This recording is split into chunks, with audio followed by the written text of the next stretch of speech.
সিন্ডিকেটের বাংলাদেশে মোহাম্মদ রফিকের মতন ক্লিন ইমেজের ব্যক্তিত্ব বিসিবিতে দায়িত্ব পায় না। চরিত্রহীন বদমাইশ মঞ্জুরা ঠিকই পায়। এই সিন্ডিকেটের শেষটা কোথায় বলতে পারবেন আপনি? ভিডিওটি ভালো লাগলে অবশ্যই শেয়ার করে ছড়িয়ে দিন। হাই এভরিওয়ান, আজকে আমি যাকে নিয়ে কথা বলবো, এক সময় এই রফিকুল ইসলাম ছিলেন বাংলাদেশের ক্রিকেটার আবেগ। সাকিব আল হাসান পরবর্তী সময় একমাত্র তিনিই ছিলেন অলরাউন্ডার পারফরমেন্স করতেন।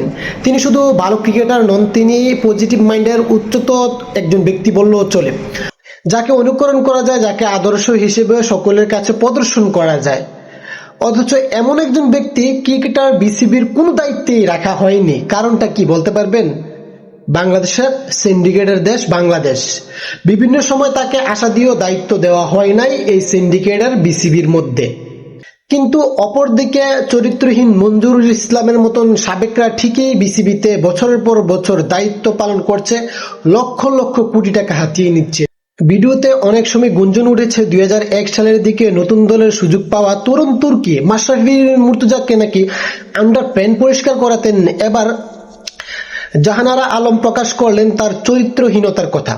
জাহানারা আলমের এত বড় একটি সেন্সিটিভ ঘটনায় তদন্ত কমিটি গঠন করেছে।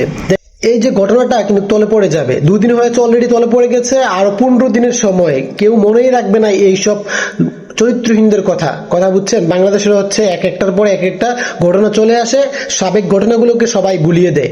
অবশ্যই এই ঘটনাটাকে আমরা ভুলতে চাই না, আমরা আইনের শাস্তি চাই, সঠিক তদন্তের মাধ্যমে সঠিক শাস্তিটা চাই। কিন্তু কথা হচ্ছে যে তদন্ত কমিটি গঠন করেছে, এটা কি তারা সঠিক তদন্ত প্রকাশ করবে? বিসিবি জানে সবকিছুই, তারপরেও এদের মতন সিন্ডিকেট মাইন্ডেড ব্যক্তিদের কদর করে মূল্যায়ন পায় না ভালো ব্যক্তিত্ব মানুষগুলো।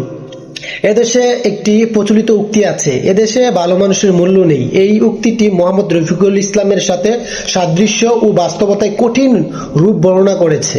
আমরা চাই এইসব চরিত্রহীন ব্যক্তিরা বিসিবি থেকে ত্যাগ করে রফিকুল ইসলামের মতন ব্যক্তিরা যেন ভালো স্থানগুলো পায়। আমাদের এটাই আবদার।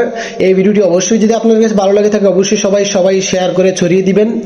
আমাদের একটাই চাওয়া, বিসিবি ভালো থাকুক, বাফুফে ভালো থাকুক, ক্রীড়াঙ্গনগুলো ভালো থাকুক, সুস্থ মস্তিষ্কের মানুষ থাকুক।